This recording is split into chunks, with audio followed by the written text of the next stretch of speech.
There's no way that roots could get cause problems to the existing field tile. We feel that it's actually going to function better than it is currently. This is all going to be new. Every one of these 4-inch field tile will be hooked into this 6-inch line. So through doing that, we were confident that it addressed the majority of the concerns that were brought up by individuals in the meeting, school board members. I did put language in the draft agreement that we can present to you if you guys approve the project, that lines everything out. Fish and Wildlife Service is taking full responsibility to contract it, pay for it, and make sure it's done properly. We do this quite a bit on projects. Typically it's on wetland projects where we have to maintain surface flow from an adjacent landowner, but something definitely that we have a lot of experience doing. So this was the thing that we put together that we felt was most going to address the concerns, and the students here are, can answer any other questions that you guys have, but if you want to comment. I have just one quick question, because I think part of that conversation was sediment, and I don't know if that was downstream or what the sediment is doing. I don't know, you guys probably have a better understanding, or you should have a better understanding. But I believe sediment was brought up several times. So can you guys talk a little bit about that and what this does potentially to mitigate that issue? Yeah, so we brought up the issue of surface water contamination because of the field tiles. So Brett talked about how we are completely just making sure nothing would happen by creating those pipes around. So also the fence row that we talked about is, so we have the tree row that we wanted, which we kind of changed the design to make sure that there would be enough room for the roots of the trees. But we also created enough space for the grasses that we previously talked about in a couple of our other meetings to filter. And we made sure that, so you see the yellow pipe that we proposed, but we also made sure to have at least 150 feet on that side that is adjacent to the farmland to the west to make sure that it filters the agricultural part. And then we gave in a little on the other side, so instead of 150 feet on both sides, it's a little less because there is no agricultural component on the east side. So with our extra filter, with the grasses, the fence row, and the seeds that we're going to be putting in, the sediment shouldn't be an issue. What's the purpose of the fence row and tree line? Which are those, you say they're filters effectively, or are the trees an important part of that, or are the trees? So the fence row, the main purpose is just something that animals can use to get back and forth from our land lab and the agricultural component. But the plants in it have the ability to filter any kind of runoff that would go, because we have that elevation, which is why that is a riparian zone with all the water. So, I mean, it would filter, and it's for organisms and habitat. Because it's fragmented with because our previous design, which was a couple meetings ago, we had, instead of coming and then the road splitting the land lab, that phase 3, we had it across the road. But to compromise, we decided that if we had farmers farming land, they needed a way to get to and from both sides of their property. So we turned the original design up, which is why the road is running through it, which is fragmentation for our habitat, which it's not in our best interest, but it's in the best interest of all the stakeholders. So we're already fragmented by the road, so this fence row, instead of also dealing with that agricultural component, which as with the sediment, we planted different kind of plants. We have high trees, lower successional shrubs, and then grasses. But the fence row also allows animals to move back and forth, and it creates that edge effect. So like species will be able to survive in the fence row, but they'll be able to move so much more effortlessly in between, which is what we want. It's also important in connecting the woodlot down below. So the land lab now like comes around the whole Mhm. school. So it's just like an important aspect for like organisms and different, like so they can travel from this side all the way around. Yeah. Also, like mainly, we want to make sure that the plants that we're planting in the land lab don't go over to the farmland, so it kind of creates a buffer zone to ensure that that doesn't happen. One other concern that the board has expressed is that the Fish and Wildlife Service, of course, put this in the contract, but we understand that some parts of the land may need to be used in the future for development, like further additions to the school and stuff. This section that we have planned here is taken into consideration that it is a stream, which is a lot harder, of course, to try to get the permits to develop that, because you need an environmental impact statement, you need an Army Corps of Engineers permit. So the lease land there that Mr. Van Ness says can still be farmed, and the school can still develop that, and we can conserve the habitat and keep the stream of good quality that the Ohio EPA and the federal EPA would say is sufficient quality and good. Remind me again, so what's the breakdown on the acreage? How much farmland is left, and how much additional land lab are we creating? I'm gonna put that one Yeah. Yeah, Yeah, do you have a picture of? up. We have. yeah, so this piece here is 33 acres, Mhm.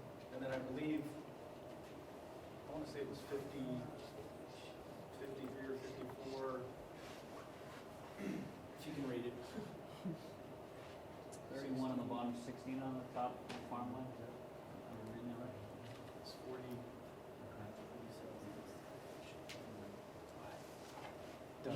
I wanted to add on the fence row component, one of the educational values is that is it's just an opportunity for us to show what it should look like. And that was really important. You know, it's going to provide a tremendous wildlife connection, but really it's going to show students what these should look like. If they're natural, restored properly, this is the pinnacle of this design. In terms of sedimentation, obviously we have, whenever it rains out there, you can go downstream and there's tons of sediment. Where it's coming from, you know, it could be anybody's guess. There is an old 12-inch clay tile that runs down through the middle of that waterway, all the way across that field there, exposed to the surface, so we have sediment going in there. So anything we do there in terms of restoring that riparian zone is really going to help at least slow that sedimentation downstream. And once that gets mature, it's actually going to do a lot for stopping it altogether. And then by putting that new tile in there, this tile system was put in the 70s, so the thought that it's fully functional still is probably not valid. So anything we do, especially how it's laid out there, is going to extremely benefit that site. So I know we talked a little bit about this last time, and Brent, so what you're referencing here is in terms of the stream bed and its ability to handle more sediment and filter more sediment, should be a net positive impact on neighboring landowners. And have we had a chance to talk to folks, neighboring landowners, about that? Mr. Guttridge was invited, apparently he couldn't make it tonight. And then I have talked with Dan Blatter, he works for the county for ditch, he does county ditches. And he's been down in this area, which would be the headwater to Griffin's Run, which is up through there. And they were actually coming up onto this property here simply because they were having some sediment issues downstream. And so he called me and said, hey, can you come out and I want you to look at a few things. So I went out and, so what we're doing in terms of replanting that will help control some of that sediment flow, because everything we're putting in there is going to hold that stuff back as it goes through there, sediment wise. Won't hold water back. Right. It'll slow it down. And that's going to help to dump the sediment out. Thank you. I know that at one point the board talked a little bit about the finances, and Dustin, I believe you put together some, kind of a different look from the previous analysis. Do you want to talk a little bit about that, that's in front of them? Okay, so just to start off, this is just for 3 and 3.1. So this is not including the other aspects of the land lab because that's a proposal. Okay. So a couple changes we've made is I've changed around some of the designs of the graph. So we start with estimated annual ongoing revenues, and you can see the breakdown there, but that adds up to $5,200. And then the estimated annual ongoing expenditures, and you can see the breakdown, and that adds up to $10,904.70. And so the net annual cost, that's annually, to provide additional education opportunities would be $5,784. So that's how much it would cost the school, but that's pretty cheap for additional education opportunities.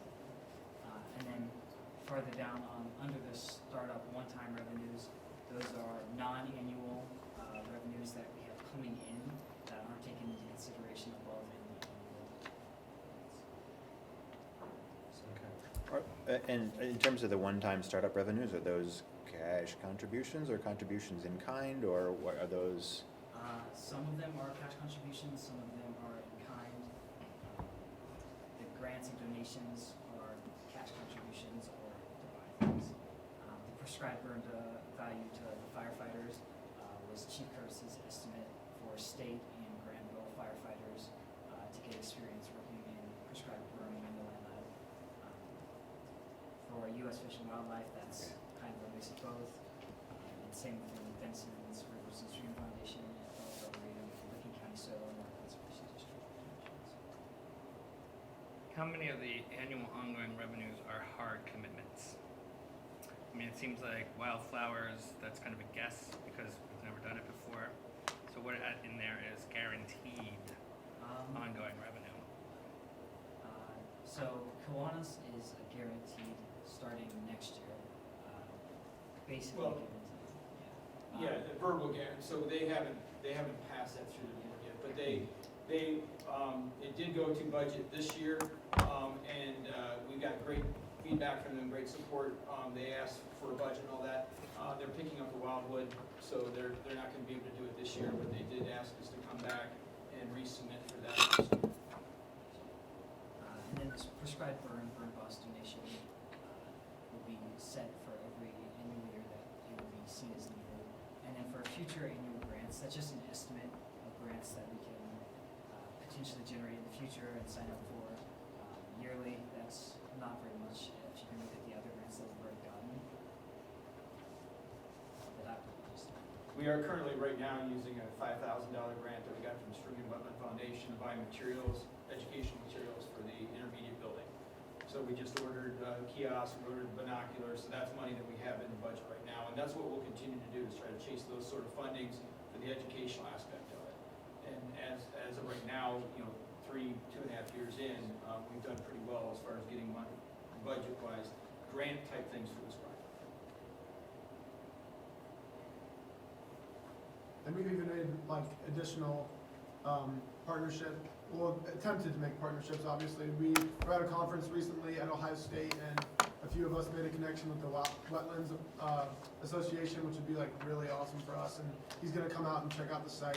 And Licking Land Trust has also been really interested in working with us. So just like the more and more we've been reaching out and getting output in the community, everyone's looking forward to helping us out. There is a wide variety of local, state, national, and even international associations and nonprofits that share the mission of the current land lab and be very enthusiastic and excited to see an expansion and willing to support it in many means.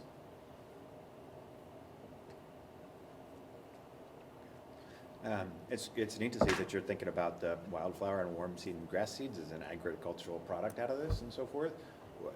Where's kind of is this labor here, or the land lab garden management, the intention of the labor to generate that income and the other agricultural expenses associated with it? It's That's just Jim. supplemental.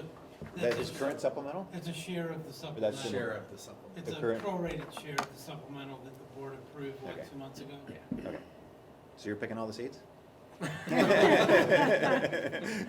Actually, no, but my students will be. We've Without done- violating child labor laws. Yeah, we've done this actually a couple times out of Dawes. Okay. And we've gone out and done seeds there. It's actually, and our system will actually be more appropriate for that, because at Dawes, we went out and harvested seeds. But they have, they're just scattered all over the place. It's like the front half of our land lab where there's a black-eyed Susan here and coneflower here and compass flower here. We're talking about putting these in plots, so we can actually go through and harvest seeds for one specific plant in one specific location, and it's easy work. You just grab it and select, you give them little bags, they go through like this, they drop in the bag, come out. So it's something that actually very doable, and something I've had my students do already, but for somebody else. In this case, we'll be doing it for ourselves. And we're gonna assist with the cleaning of the seed as well, that process, which will be another great educational tool for the school. The numbers that were put in there for generated income were very, very conservative. Some of the species that we're planting can be sold for $100 to $300 an ounce. So it doesn't take a whole, it's a good cash crop, so legal cash crop. And Thank you for the one of things clarification. we are considering though too, is if on those days where we're out there doing that, we would like to have community members, put it out on the Facebook, whatever, come out. So if you want to go through and pull seeds, take them home and put them in your yard. So the idea was to take a little bit of the land lab home with you potentially as well. So we can get labor out of that, but we can also get people who, I came out, so I get to go home and take some seeds with me when I leave. Spread the love. I have one more question about like the tree line and the fence row effectively and so forth. And I guess I've spent a whole lot of time like working, like cutting back tree lines for farm fields, right? Because it seems like they just always encroach.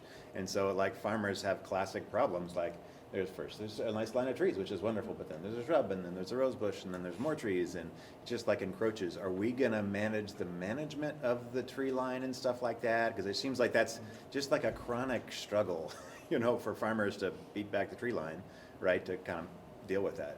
Or is there things you can plant that maybe are smaller trees, or maybe that don't spread or something? And in the agreement that you'll look at later, the idea is that we would put the tree line in, and basically we're tapping it down from here, so we're, the hardwood trees coming down this way to smaller and smaller and smaller species, moving in this direction. On this direction of it, we're actually just gonna put in lagoons, and that would be mowed. And that would be mowed by Fish and Wildlife. They've already put that in agreement that would be their responsibility. So that way, you're coming through with a bush hog, you're gonna be eliminating most of that stuff, but we're trying to put that in there for two reasons. Number one, it creates a buffer for us from what might be going on in the field to the trees, and so that way, if Mr. Vanessa is coming through and spraying, he doesn't have to worry about getting too close to the trees and that kind of stuff. But for us, it makes it very easy maintenance on that side, for exactly what you pointed out. We can just go through and bush hog that and keep it under control. And in terms of the, ongoing maintenance, that it goes back to that fine line between, the agriculture and wildlife. You're trying to balance that, and this is one time in that fence row where we're trying to put that back. So we're not concerned with, when we get a beautiful oak canopy on the outside there, there's going to be potential wheel drag probably in that field. But it's the wildlife component that we're trying to reinstate there. And that's one of the components that's disappearing on this landscape. For bigger farm equipment, making it easier to get into a field with GPS equipment, they're all disappearing. So that was one thing that any perceived issues on the outside of that, the wildlife value and the educational value, we feel really trumps that. And there's a reason for that. I mean, it's difficult to turn big equipment, so bigger fields. But, and as Brooke had pointed out, with our fence row, two things we're trying to accomplish. One is that wildlife corridor, to allow animals to move freely from one location to another, to actually take advantage of this little woodlot right here, to be able to wrap all the way around, to have that comfort area in there. The other point from the trees is that she mentioned the word edge too. And so we have interior species, we have edge species. Edge species are an important species. In a lot of cases, they are migratory, and that's, again, U.S. Fish and Wildlife are important in this because the migratory bird species going back and forth. But what I teach in my class is, there's a big difference between an edge like this and an edge like this. Mhm. So, but what we're doing is we're creating those smooth edges by doing this, which creates better habitat for wildlife, and still hopefully meets the needs that we need to do to protect the farm from any weed seeds that might blow from here over to there, that kind of stuff. I guess one thing is, like, as I look at the map and things like that, it seems like an awfully sort of straight line for wildlife to follow, you know? And I picture, like, you know, if you're having a migratory pattern, maybe it would be like cool to like follow the stream bed, right? And put some sycamores on there or something like that. It just seems a little like right angled to me from a land lab perspective. And I'm not sure if that's a significant inconvenience for the agricultural needs, but I can see, like, if you're going from the woodlot to the land lab, I'm not gonna follow that yellow line, right? Because I have to go backwards the other way, over, down a straight line, and then back, right? I think a natural path is like the shortcut, right? And if I'm an animal in the woodlot and I wanna get to the land lab, I don't think I follow the yellow line, right? But I don't know, like, I'm not sure if there's another way to kind of enhance that. I mean, it seems like you would follow the stream, right? That would be kind of a natural thing, and you could put a fence row or a tree line along the stream bed, or next to the stream or something like that. Just might seem a little more natural. Yeah, the interior components are gonna follow, you know, a similar design what we did with the rest of the land lab. There is no straight lines, but if you look at fence rows all around, they're Yeah. straight. Yeah, You know, but I I'm think not sure a that's, historical thing. I'm not sure that's natural though, right? Well, but the thing, I mean, they're gonna, you know, whether they go in a straight line or a curved line, you know, they're gonna go where the cover is, Yeah, and that provides cover. So, I mean, you know, yeah, maybe. Like, but again, like connecting the woodlot in the land lab, right? I just don't see them taking the orange path to get there. You know what I mean? Does that make, I don't know, maybe I'm not sure what kind of animals and critters and bugs and things this is that follows that, but Yeah, I don't there's know. gonna be specific species that specifically follow that.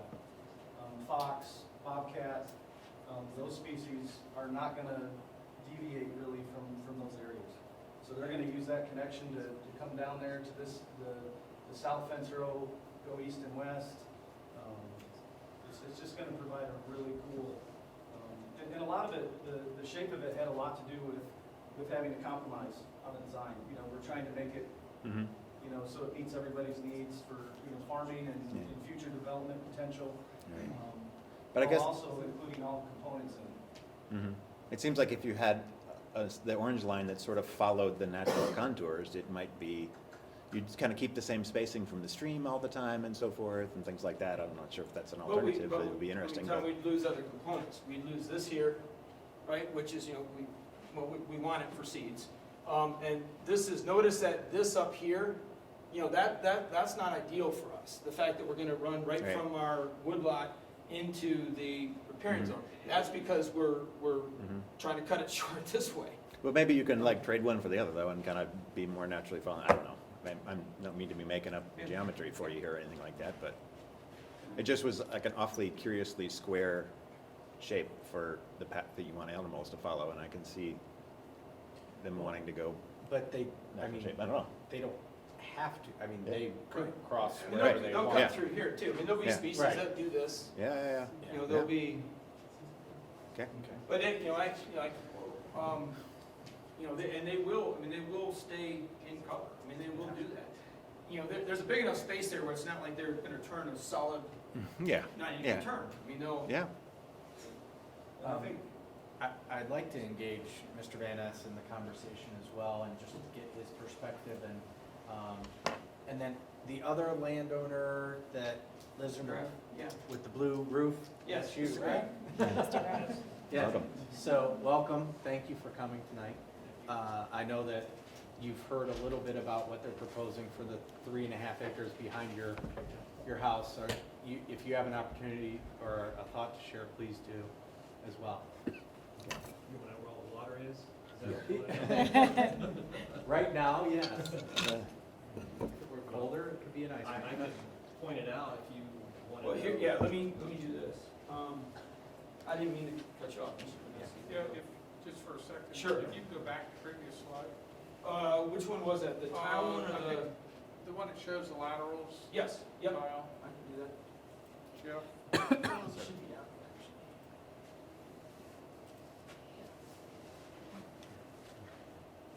Yeah, there you go. And I thought this was a meeting that a lot of the neighbors were contacted, and I spoke with Mr. Guttridge this afternoon, and he said he wasn't, didn't know about this meeting, and he just actually sent I told him I would attend, and he said he hadn't heard of it, so. I And you- sent a and you letter said he to did. him as well. At the same time, I sent a letter to Mr. Graff and to you. So- Yours did bounce back because I had you in Granville instead of Alexandria. But anyway, first of all, that tile, the red one, and I got the original plans for it. This one here is 8 inch all the way up to the end, the red one. And the board, you guys were voted in to basically get the school through our current system and look after the future, of guide us into the future. And talking with Jeff Brown a month ago, he talked about, we're approaching our limits on our current system, our current enrollment, and possibly there'll be a need for another school in the future. And probably right up in this area would be where that school would be. When they design out a school and you get your engineering and your architect values, there'll be parking lots, and they're gonna put retention ponds somewhere. I don't understand, and I think it would be irresponsible to do, because that retention pond's gonna be downhill somewhere in this area. I don't think you would really want, if I was sitting in your shoes, I wouldn't want to box myself in with something up there without knowing what your needs are going to be there. It just seems like getting the cart in front of the horse there. So that's something to think about. This waterway here, it's a connection. You're in the middle between Wade to the north. The water flows up here that direction. You got the old Warner farm down here. There's tiles that go in this way. There's also tiles that go in the township open space, and it goes through up into here. Now, tree roots plug that up, kind of seeps above ground, and then always tried to put a tile in there with a French drain gravel at the end of that to try to get it back in, because otherwise it creates erosion and goes down. That probably ought to be addressed somewhere in the future to improve that. The township rents that out and gets pretty good money on that. One of my concerns is, what is the maintenance plans of the existing waterways? What's in the plan to maintain those so they stay functional?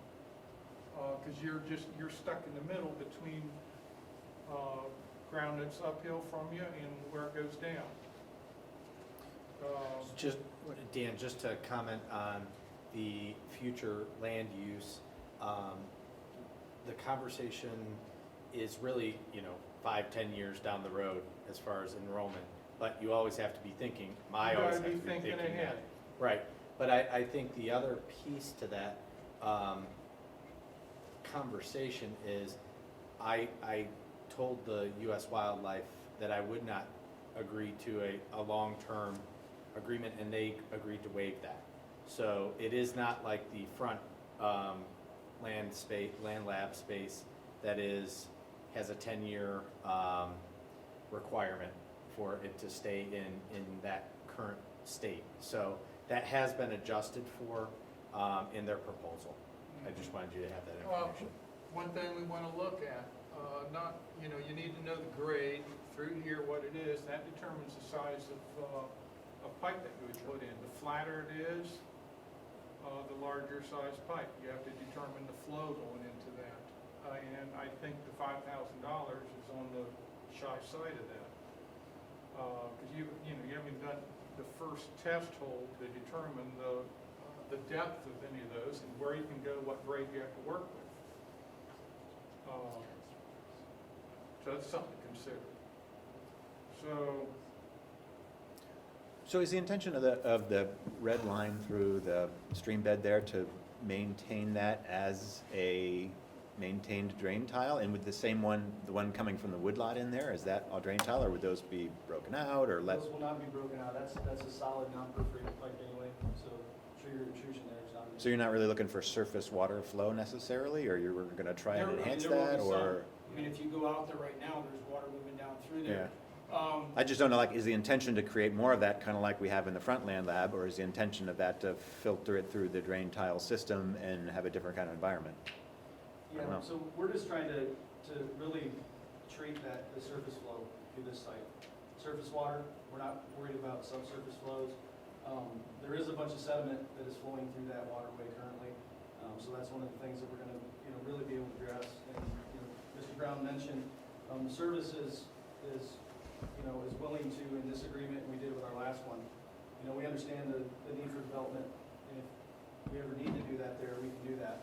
And if it was a retention wetland, that would be even greater. So, I mean, the service is completely on board for doing that. That's not an issue.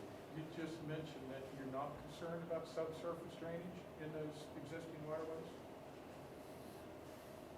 The main tile line that's there now, Dan, is non-perforated. Root intrusion is not gonna be an issue. The system's 74, 75 years old. If you're looking at doing a whole-scale thing, that's gonna be the district's decision, because it's however many acres of ag land we have out there, the whole system needs addressed at that point. So, I don't wanna focus on just that, considering the whole system's Well, I 40 mean, years old. will it be mowed a couple times a year? If you see, and there are, some of that is older clay tile, Absolutely. It's And- broken, failed completely. not completely, it still Completely. functions. It is. There's laterals that go into that, and as you see a blowout develop over time, those are when you just gotta get in there and repair them. Sure. And, so that's something, I'm concerned, of not affecting these people and not affecting the ones, Wake Guttridge's, to the north. And I think that's something as a landowner, you gotta worry about your neighbors. So- Just for clarification, letters were sent to both landowners on both adjacent to this property. So with the drain tile, the diagonal drain tile, would it still continue to the main red line? Right, I mean, there's drain tile that's not shown between the red line and the yellow line. Right, so we're gonna catch that portion of it and send it around it. So that's what the yellow is for. So the water would be running from here, Right, hit this, and then go in that direction. but presumably water that hits to the east of the This, yellow line. because this is planted, so one of the things, we don't have to worry about soil erosion at that point, because that will be planted up, and that water could run on the surface. There's already still drain tile there, so that can still function as drain tile going the other way, and then the other water would run across the surface, but we wouldn't have to worry about soil erosion or sedimentation, because there'd be plantings there year round. All of those red How- tile lines continue How through that far site. would this new tile be, would the trees be away from that tile? 35 feet. So On this side. 35 feet from the eventual drip edge of the trees, or from the tree, 35 feet from the tree. from the tree? Yep, which is more than adequate from everything that we've done professionally through my job. So, and what type of trees? Hardwoods? The outside edge is gonna be hardwoods. Okay. Those are some of my concerns. As far as the production agriculture, some of the best soil is right down in here in the bottom. It flattens out here and goes up. Some of the best yields are in there. Overall, this is probably the best yielding field of the whole farm. And believe it or not, these were put in '74, but they were put in right, and they are fully functional. If you put in a system like that today, you would be looking at probably close to $1,500 an acre. That's pretty much the value of that. So, it's your guys' call what you want to do. So, And but Dan, you're- could you Yeah, go ahead. speak a little bit, I'm not clear on the property that's just below This one? that one. Yes. This So, is- so on this plan, so tell me what the potential impact of that property is for this plan. If all of this drains that direction, Right. you get over here, there's a break, and some of it goes a different direction. So it has laterals in place now that feed into that? That drain into, it all drains right through here. Okay. So, yeah, there's some tile in there. Theoretically, those trees ought to be cleared there, but sometimes when it's really saturated, it seeps over, but then when it dries up, it clears up and goes through. So we're not- The same thing through here. I mean, the dry part of the season, it's not bad, Yeah. but it's moving water, but it's not like it should because of the tree roots. So, short of clearing out the existing trees. there's- On this? Yeah. Yeah, and that would be an issue that, honestly, I think it's Granville, there's some investment company that owns this right now. I mean, I would think they'd be the ones that would come eventually and complain. It's basically in a holding to build on someday. Right. I know the Warners have talked about trying to get that back into their family farm, and hopefully that can happen, but that's the effect there. So the trees are the impact though, but changing the lateral, putting in the yellow tile there isn't going to impact. That wouldn't impact this. The only thing that would impact this is if, when these blow out, if there's problems, that they're not repaired. Then what happens is more water comes up above ground, flows on top, and then that's where the sediment and silt boils up. There'll be blowholes. Which will happen in our stream bed. I can though, show you what that looks like. But it's, if you but want to it's, see it. let me just, yeah, I would. So if it blows out in the stream bed though, it puts surface water in our stream bed, but is it detrimental to the neighboring landowner? Because the water's not gonna back up on their land, right? When it gets up, I can't quite reach it, when it gets up above the property, if it's flowing above ground there, then it is detrimental to gutters, because at that point, he can't cross that waterway, or I, if I'm farming that, to get from his west side to his east side. So managing that So potential yeah, sediment issue is it's gonna be a just- challenge. I mean, I think there should be a maintenance plan to maintain the integrity of the 8-inch main that goes through there. And as you go up this way, it switches to a 10, and then at the very top, there's some 12-inch. Then also, and I put this in probably 5 or 6 years ago, a new 4-inch that would go up into here and dug a hole, fill it full of gravel, put basically a French drain in there to capture the water that flows through there. And that improved that area some. And we tied it into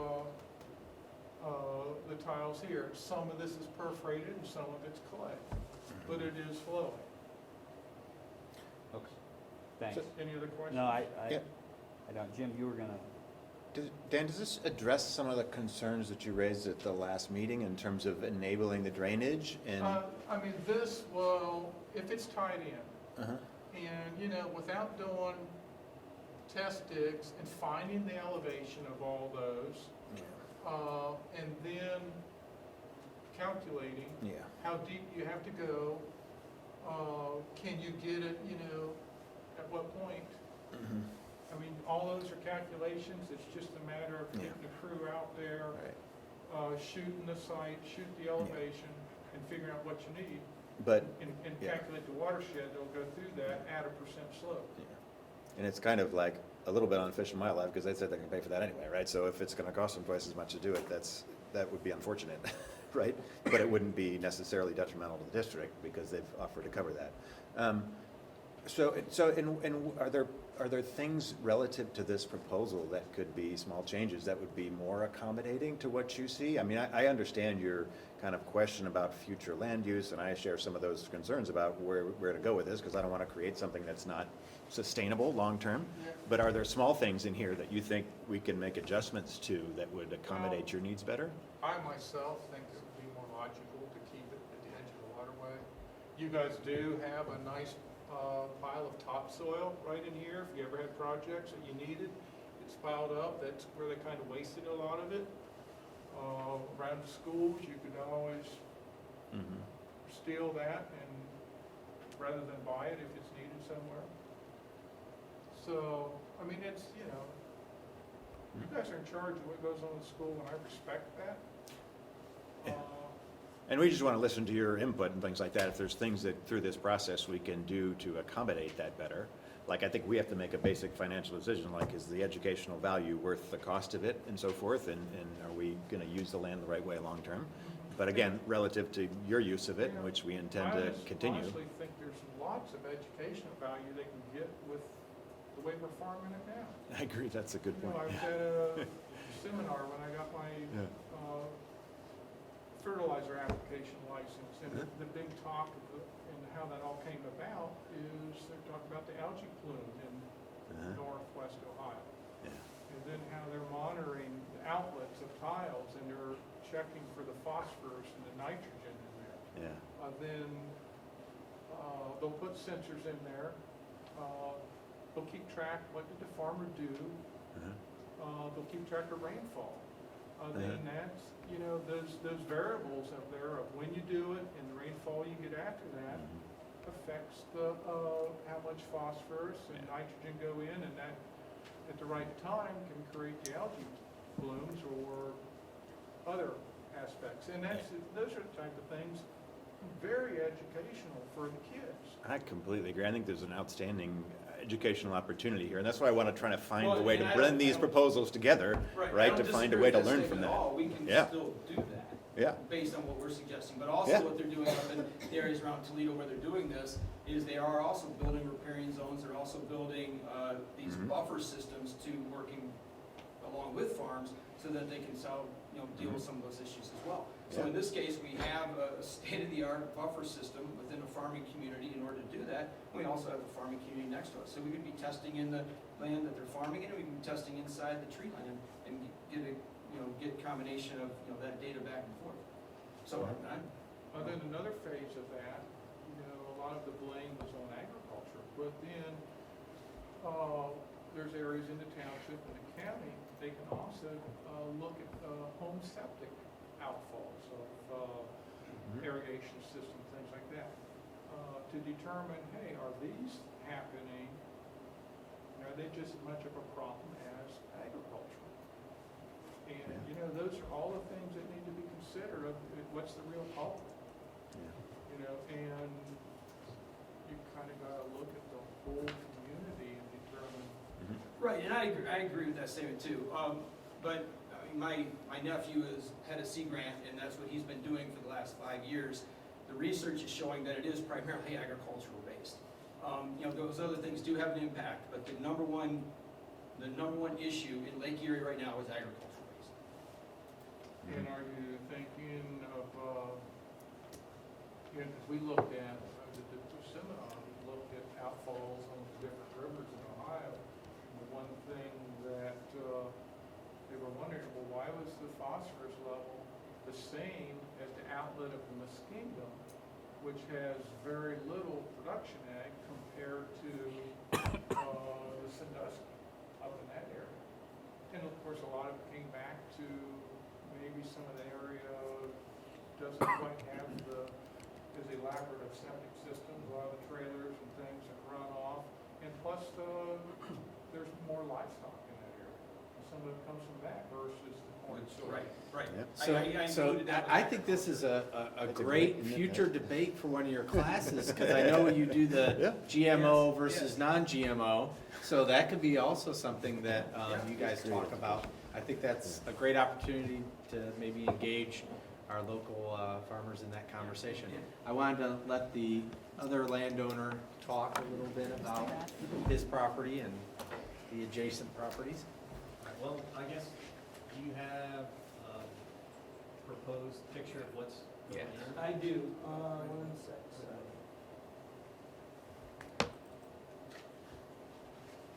There's your blue roof. All right. Okay, so, how long have you been farming that? Since before you owned it, so. Was I it know- before the school was built? Yes, before the school, Okay. since the late 80s, early 90s. Okay, so where were you when they put in the road? I was farming this. All right, so from what I know of just talking to the neighbors, all right, this section right here all used to naturally drain right down towards the creek and that, all right? When they put in the school road, all right, evidently they didn't excavate this very well, that it drains fast. So what happened when we moved in 9 years ago, and it was Dennis Sprout who lived there before, this area here used to collect a lot of water, right here. So also the sump pump originally came out and there was a 2-inch pipe that went over here and dumped over into that area. So this area right through here was always wet, clear till almost July.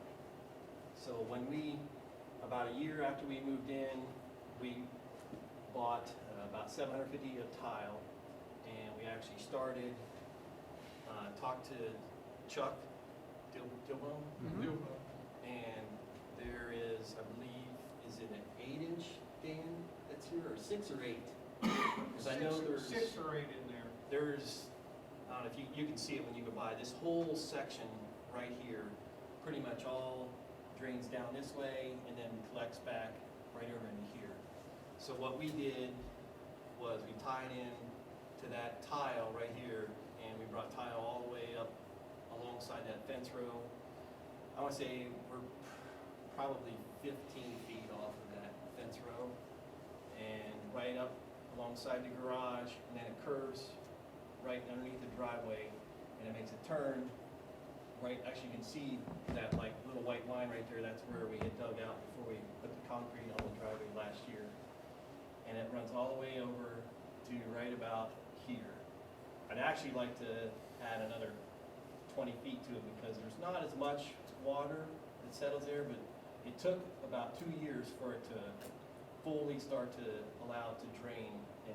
And also, we took out this, it's still there, but I took it out from the side of the house, and actually sump pump now comes out of the front, and we put a drain tile along here, and then it curves and goes out and it ties into this.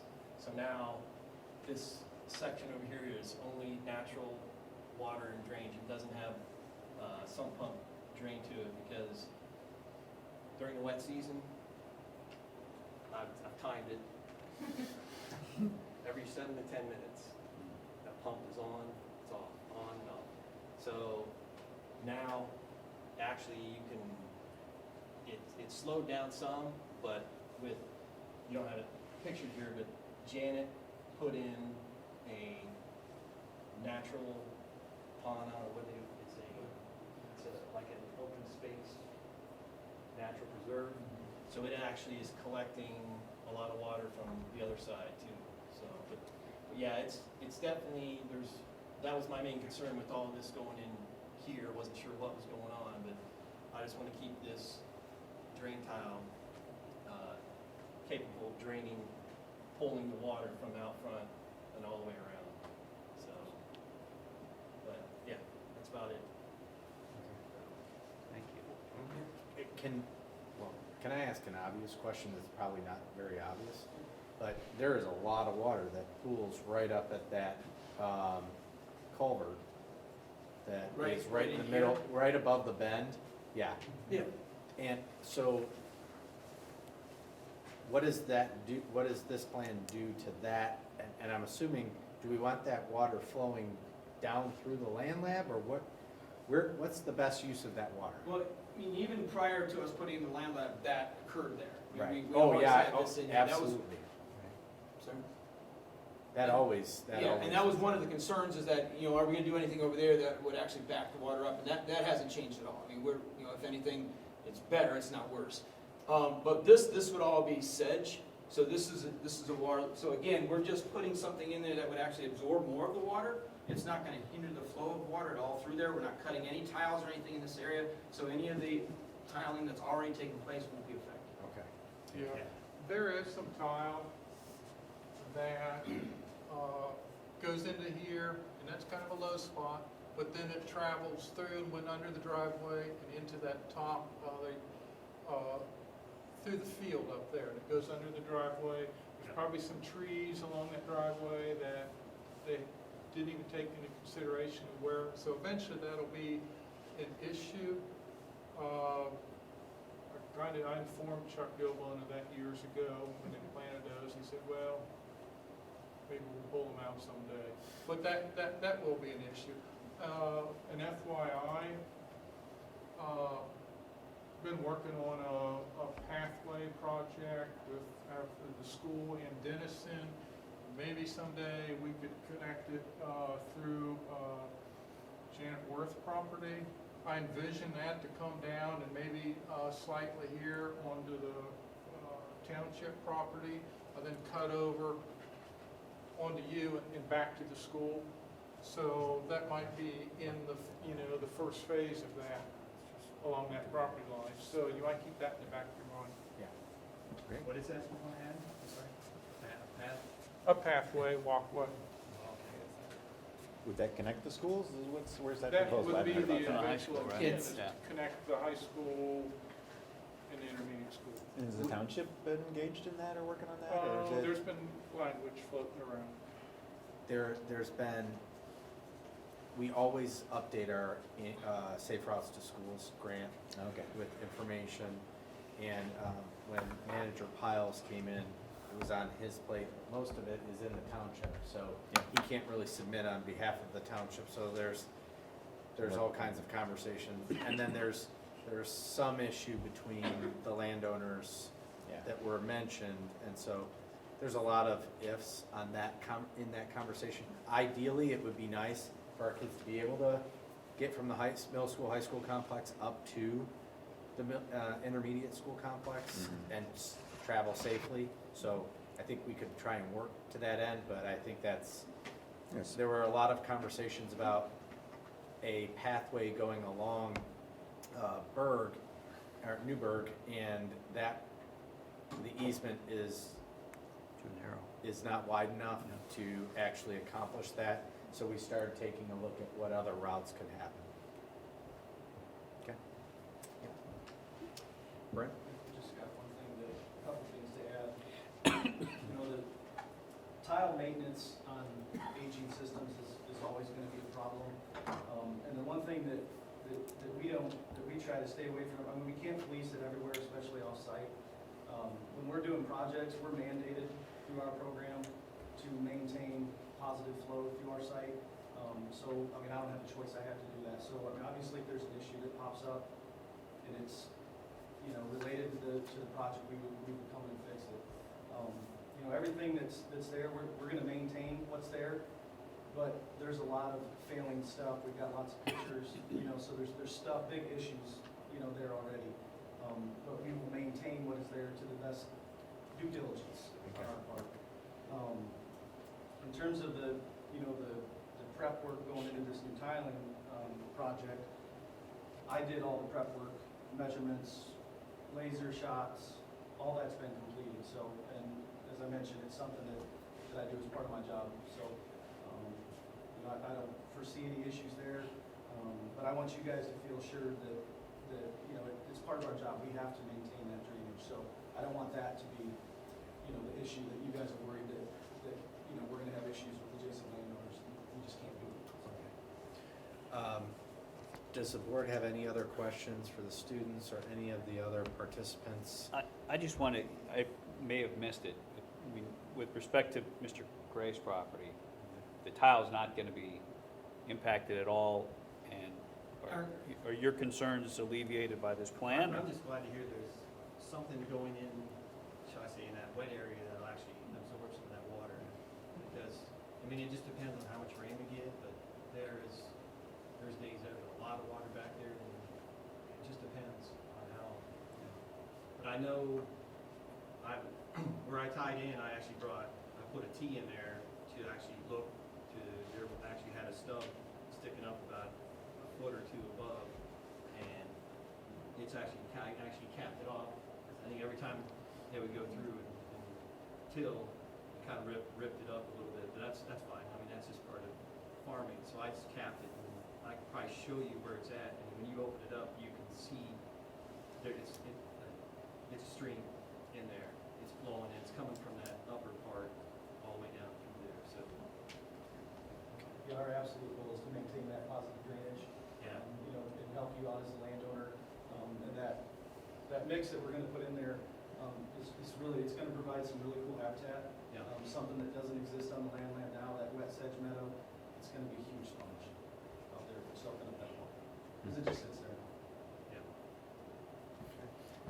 And Dan, I know you can't speak for Mr. Guttridge, you couldn't be here this evening or whatever, but from a kind of understanding his agricultural perspective on his land, do you think some of these changes that are proposed with the tiling are gonna be, would they be more acceptable to him, or do you see concerns from his perspective in that landowner? One large concern I have, and he will, in the end, you know, I don't know if he was, why he wasn't here. I mean, Yeah. to me, he said he would be contacted.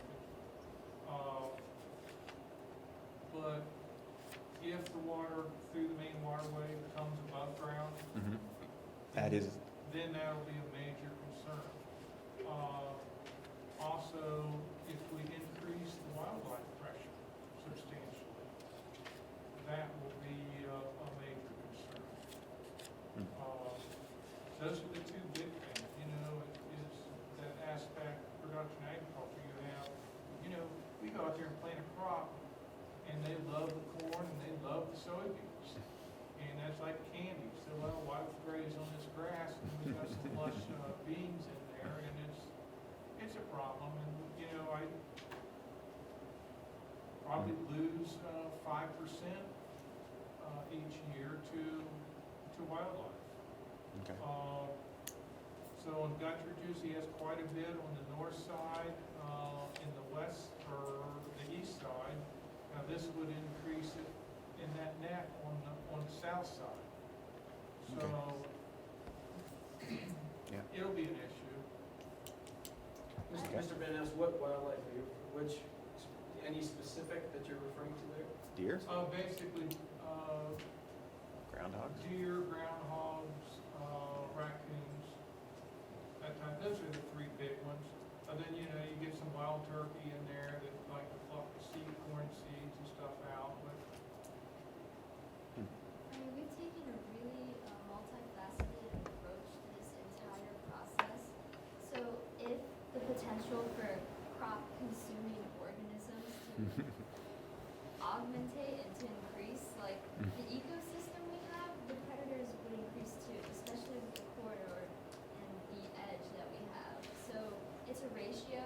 We're not really just looking at numbers here. So if we have like 5% of crops being lost every year, that would not increase if we have a healthy ecosystem. Just And need some more in coyotes. addition, like Mr. Reddy took his students out just a few weeks ago to the land lab, and we saw multiple blowouts already of the traditional tile we have there. Mhm. So I think by not working on it and not addressing it at all, it's not like we're leaving a door closed, like it's already open to potential like problems in the future. But what we can do is really take something bad and make it good instead of leaving it there. Any other questions or concerns? But can you speak just a little bit more about the concern on the stream bed and the impact, potential impact to Guttridge property if there is a blowout? So I know that you've got plans to deal with that sediment. If you could maybe. Just so, I mean, these are all pictures that are taken on the site right now. So this is the current site.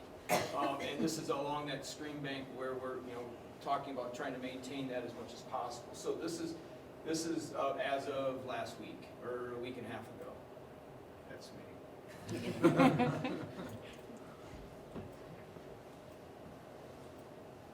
Can I add to that question? Is there, that stream down there, I know before Janet did her work, they did an assessment of how many acres she's actually catching of water. Is there, how many acres is that stream pulling in, you know? How many acres of land run off for water? Yeah, this right here was on, I mean, it was, how many acres was that, 500? Yeah. 500-ish acres upstream. What? It's- You mean like the watershed? Yeah, watershed, Yeah. I guess. Yeah, Terminology. close to that. So these are in that main waterway, those huge blowouts. So the tile system there that's in the middle, that 12-inch clay, it's failed to the point where it's beyond repair. So, you know, to us, this is one of the best things we can do. We've already got water coming to the surface. We already have blowouts. So, I mean, that ship has already sailed. We're just trying to treat that surface water, slow it down, get the sediment out. Because down to the south where it daylights into the ditch, we've got ridiculous amounts of sediment down there every time it rains. I mean, it's horribly excessive. And then there, you know, potentially could be some, the outlet down there could be compromised. Not sure what's going on with that, but there's already surface water getting to the surface. So, as you take on this project and let's say the board says, go ahead, move forward, is that something that you can monitor on behalf of the schools so that we can, at the appropriate time, address the investment that would need to happen no matter what? Absolutely, absolutely. And I had mentioned earlier, I didn't mean. No, you're fine. Sorry. I mentioned earlier, that's what brought me to the field, because Dan Blatter downstream was saying, we've got some issues down here with sedimentation, so he's working his way upstream to find out where they are.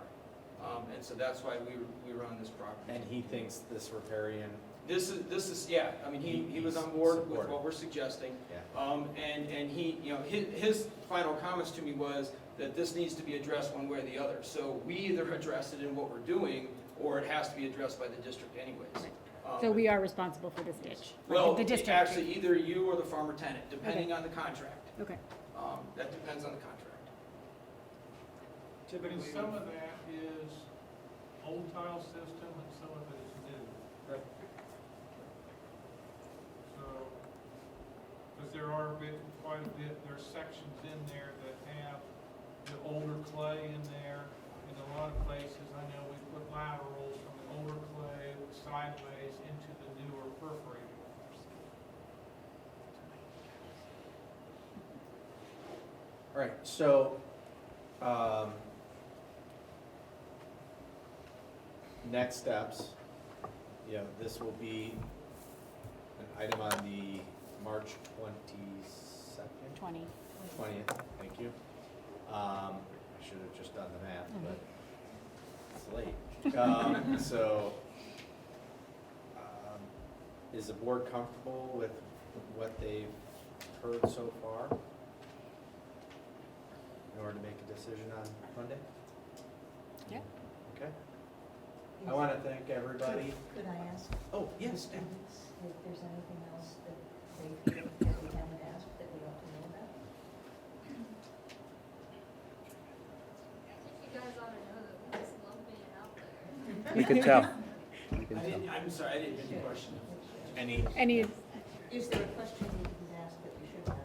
Oh, I also think to address the question about the wildlife being a problem, the Native Americans did annual planting, because we did a unit on agriculture, which is planting stuff that would deter, planting stuff near what you're trying to grow to consume, and planting around it foods that the animal that is a pest necessarily doesn't like. So that is also a possibility of using that as sort of a natural fence from the crops to protect the yield. well, and one of the other things to go back to the animal piece is that, you know, what a lot of what we're creating here is a natural ecosystem. So the goal is to bring in some animals that wouldn't typically be there. Like, for example, you know, we're all of a sudden seeing a lot of animals show up in the first part of the land lab, but we're also seeing some of those predators show up. We've seen a huge number increase in raptors. So things that, you know, my son in the last 2 weeks out there has found several raccoon skulls. So we have predation going on. So, you know, as those pest species start to increase in number, predators coming in will help and balance them out. And that's, I think, one of the conversations that was being made too. So the goal here, you know, the deer, raccoons, groundhogs are all what we call edge species. They like that broken up little pieces. So what we're trying to do is create more of a continuous habitat that will actually encourage some of the predators to come in that can naturally keep those organisms in check. And that's where you get into that balanced ecosystem that you guys mentioned. You guys also like talked about like the future of the school and wanting to base this project off of like your goals. And I just want to say from like a personal level, this is like I've been here since kindergarten, and this has been the one project that I've really bought into 100%. I think it's even like shaped where I want my career to be. And I think that voting against this really just takes like, not just this group of students here, but I mean, students 25 years from now will be able to have those opportunities. And I think if you guys do end up voting against this, you're just gonna take away a huge learning experience and a huge chance for conservation. I just think like the value of it is tremendous for what it's costing you guys. And like, I mean, I've been altered in my thinking of like what I can do as a high schooler and what the school can do for the community and like where I can go in my career. So like, I really think that it's just an amazing opportunity, and there's so many more opportunities too with everything we've put out there. It's such a cool project. So. No, real quickly, being the teacher involved in that too, I just wanted to say one thing on that, and that's phenomenal. This is an amazing group of kids, right? They worked incredibly hard, but please judge us on the plan. Yeah. Don't judge us on the fact we're students sitting in front of you. Judge us on what we presented, whether this makes sense. Because this learning experience will stick with them for the rest of life, whether you say yes or whether you say no. This will still be a learning experience. We hope you say yes. Right? But judge us on the plan. Well, please. and I'm gonna tell you that, you know, we're moving more into this arena of giving kids options to pursue their passions and to really take on projects that are meaningful for them and still apply the standards in that context. And your dedication, I mean, you come to evening meetings, you come to morning meetings, you're here anytime that we have questions. And I think that speaks to the type of learners that we want to see coming out of Granville in the future. And it is something that Mr. Redding touched on. Sometimes you're not always successful, but you always learn from the experience. And that's true. I mean, I work down at the State House a lot, and so does Mr. Sobel. And I'm only a fraction of success. I mean, we really run into problems on a regular basis, and perseverance matters, especially when it's something that you're passionate about. So I hope that you get that sense of understanding of what projects really entail, and that these skill sets that you're learning are going to last well beyond your thoughts about Granville. So. I'm sorry, guys, I hate to drag this on. Absolutely. No. So I did the budget sheet, and you can see if you're looking just at the annual revenue and expenditures that it costs $5,704. But there's so many like educational opportunities presented, like not only to us but to like elementary students, intermediate students, middle schoolers. Right now, I'm working with a lot of middle schoolers on another project that you guys will hopefully see soon. It's a newsletter project, and they still all tell me the story about the time they got to go out into the land lab and plant the milkweed. And so that's something that's really exciting about this new plan is we give them a whole new opportunity to go out into the land lab and plant and work with the plants and farm in their own little environment that they own. And they're just like super excited. Like I have a whole envelope here full of like artwork they've all done about the land lab that they've all submitted. This is art. I've got articles they've written. So many subjects can use the land lab, and especially the addition provides more opportunities for them to do more stuff like this and to get the opportunity to work with the plants and work with high school students. Like I'm working with these students almost every day, which is just, you can't find that anywhere else. Well, no, I'm glad you mentioned that, because that was one of the things that we had asked about was the additional educational benefit to pursuing this project. And so I'm glad you spoke up. So, yeah. And that's great that you're working with younger students. I love it. I think there's a great educational benefit to the integration of the existing agriculture as well as the land lab, right? And I'd really like to take Mr. Van Ness up on his ideas and thoughts about like how do we learn about agriculture as we do it now, right? And how do we learn about that piece and how do we integrate? I don't have the answers to exactly how we do that, but I think we're starting, like, I think the collaboration that we have here, if we get some of that same discussion into the classroom or into the students in whatever format, right? And I'd love to see you guys you know, on the other side of the fence row just as much as you're on this side, because I think there's a lot to be learned from that, and the true constraints about the economics and the true constraints about, you know, the fuel for the tractor and the types of seeds you choose and so forth. I think there's a really great opportunity to do that, and there's a lot of learning, again, on the other side of the fence row to some extent, right, that we got to find a way to bring in. I'd like to see more involvement with our kids with production agriculture, because, you know, as farmers, we're out on the roads, we're traveling in large equipment, and boy, you inconvenience people for a few moments, you know, and you'd be surprised, you know, the gratitude we get is a middle finger salute for being in their way. And to get the kids more involved with, familiar with the equipment, maybe they'll understand more of what we're doing and make it easier for Absolutely. society as a whole Yeah. to Yeah, get along together. I agree. Can I add in on that? And I agree, and I hopefully the kids sitting here can confirm this as well. I consider myself to be pro-agriculture. I love to eat. And I think I mentioned you know, I know that they're tasked with feeding the world, absolutely, right? And I think farmers are doing the best they can do with the system that we've provided them, right? But one of the other things that I think that we have to look at is, I work with kids, and some of these kids want to become farmers. I mean, I've had that through the years. But for one of these students sitting here to become a farmer, it'd be incredibly difficult if they don't inherit that farm. Because, you know, they need the land, they need the equipment, they need the money, they need all of that stuff. So to step out of high school or college and become a farmer is very, very challenging. So I work in agriculture a lot because of the farmer's market and the garden, and I'm involved in several different organizations doing that. What I have tried to do is to enrich these kids the idea of growing food and give them a system in which they can actually step out of high school or college and do it and make a living doing it. Because on 5 acres, if you're growing produce and that sort of stuff, you can make a living doing that. I mean, I still consider that a farm.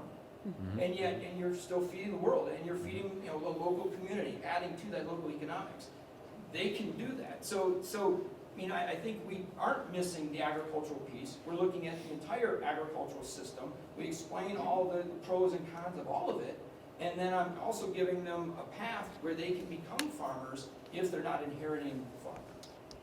Mr. Redding, if I could say a few words real quick. I think that something that I'll take from this project a lot is, you know, I think that the multifaceted approach that, you know, Brett and Mr. Redding have allowed all of us to approach this with is, you know, being able to be sensitive to other people's viewpoints and, you know, viewing things, you know, taking a step back. You know, we don't just want to get this passed, we want to be, you know, we want to be good neighbors, and we want to have an understanding of, you know, the ecological system. And, you know, we've talked a lot in class, and one of my favorite things is thinking that, you know, understanding the processes that these things go through, like, you know, what it takes to get something passed at a school board, and what it takes, you know, to feed the world. That understanding these ecological systems and how to work with people, work with corporations, and through, you know, government entities is really something that makes not just better students and better educators and better farmers, but, you know, better politicians, better community leaders, and you know, better CEOs, and how understanding those different avenues is making us, you know, better people, and hopefully better students and better leaders. But it's really been a joy for me in this project to, you know, to take a step back and look at it from another person's point of view, and to, you know, really become a more rounded out individual in the way that we're thinking about these things. It's really powerful. Great. Thank you. Mr. Janice? Do you have a comment? You know, I feel really good about the citizens and the young citizens we have in this community. And that's what you know, citizenship means being able to work with everybody and come up with solutions that work for everybody. So we've put you through the ringer a little bit. You mentioned you're learning what it takes to get something passed at the school board. We're not generally this tough. They were this tough with my items. But you know, but we've pushed back, and I appreciate your attitude And every time we sort of, moved you from here to there, you went and came back and did some work and with, you knew what you were talking about, you did the research, you spoke passionately about this, you put together a great plan, and I agree wholeheartedly with Mr. Redding, you should be judged on the plan, and it's a great plan. Whether we approve it or not, it's a great plan.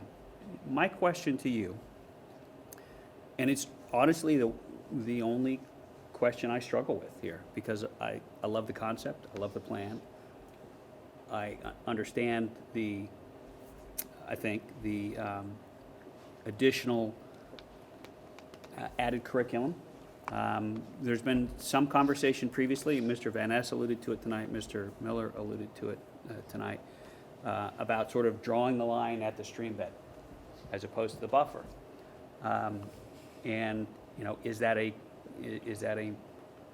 acceptable compromise? And I take from your proposal that you thought about that and that it's not, that it doesn't work for you, that it's not, perhaps in my view, an absolute failure of your plan, but it doesn't meet your needs.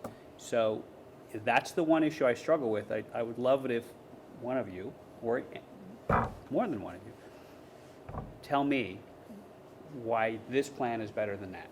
Why what you're proposing here is essential as opposed to drawing the line at the stream bed. Also, like, to start off, like, a riparian zone really is like the stream, but also it's the areas on the sides of the stream. So like on the inward side, more towards the school, we're leaving 75 feet of land to buffer, but then on the other side, more towards the farm, we're leaving 150 feet. So that kind of gives like a buffer zone. It's kind of like the idea of the fence row. You make a buffer from the farm field to the land left. This is like a buffer from the land to the stream. It just allows more habitat for the animals to live in. It also provides more room for the whole thing. One of the key concepts of the larger extension of phase 3 is the seed farms that we'll be doing. So that's a pretty significant portion you're losing if you cut off that, which is less ability for less students to get involved in the projects as well, just from an education. So the seed farm is just in that space between the stream bed and the fence row? It's in both spaces. Okay. That would be a pretty significant But portion. a large part of it is in that section there. Like, I know personally I struggled with that idea.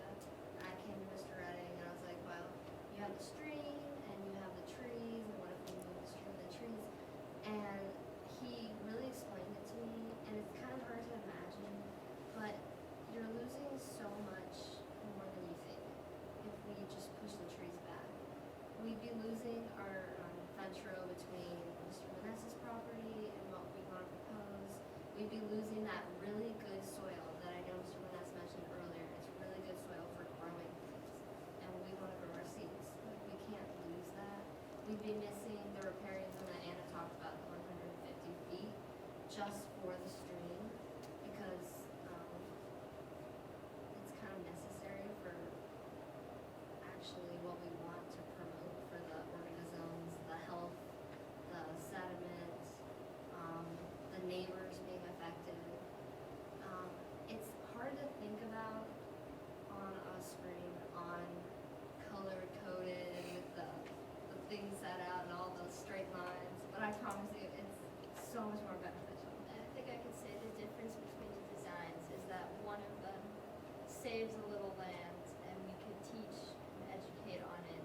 But the one that we proposed you, it is going to benefit for years. It is something that works with the nature and it works with us. Without the zone we have, you wouldn't see the improvements that are going to be so visible. So if we were to move back to the stream, which, of course is something that we, we're considering all viewpoints and possible outcomes of this plan. If we were to move that back and we're, using all these strong educational points that would be allotted to us with that fence row to illustrate, real life. It's funny because we'd be taking this test in class and it would say, what is habitat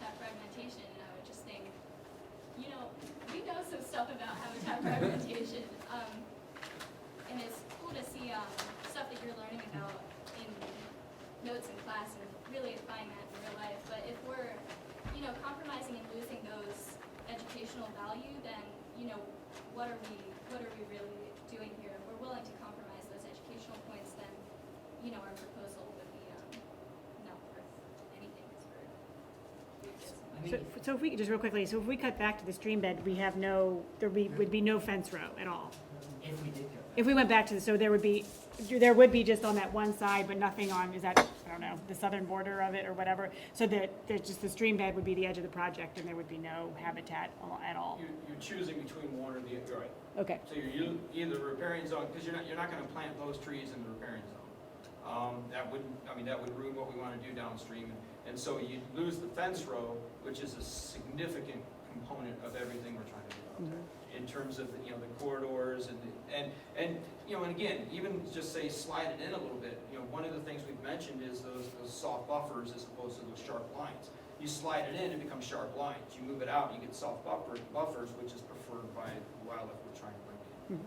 If you look at our plan, like how it's developed, like we have compromised and changed so much, and there's a reason that we're kind of fighting back against this one specific one. And if you look at, most of our partners are partners in conservation and education, right? And so we have to keep both components in mind when we're making this plan that, you know, is mostly funded by conservation, but we're also including, you know, educational components with conservation. So that's why when we compromise on so much else, this is one of the things we're kind of taking a hard look at. Yeah, and like moving up to the stream bed, you gotta kind of, like, it's hard to picture, but like if an animal is up against the stream bed, you're either giving them this much room to walk or like 150, which is like the length of us. So you have to give them enough room to be able to survive in the habitat we're creating. Either we're not gonna bring any animals to this habitat and there won't be any to like look at, or I don't know, we create a good one and they survive. Okay. Thank you. Thank you very much. So, to wrap this up, and then we'll have a motion to adjourn at some point. Usually, that's Amy's job. But am I correct in understanding that you're gonna send a revised proposal in total, and that will be something that I communicate to the board As prior to? presented tonight. Yes, yes. And I will submit that to the board in our weekly communication and collect any feedback on that. Just the Fish and Wildlife Agreement, so the Yes. big comprehensive with maps and everything. Yes, thank you. Thank you to Mr. Van Ness and Mr. Thank you, Gray. Dan. Thank you. Thanks, Jay. Yeah. Appreciate you all being here and Yep. oh, go ahead, that's your job. It's really fine. Yeah. Motion to adjourn. Do you have a second? Sure, I'll second. Ms. Dean? Aye. Mr. Payne? Aye. Mr. Miller? Aye? Mr. Khan? Dr. Cornman? All right, Thank you. meeting adjourned. And thank Thanks you for for being here. letting us come back in. Thanks for coming That was back. very helpful, yeah.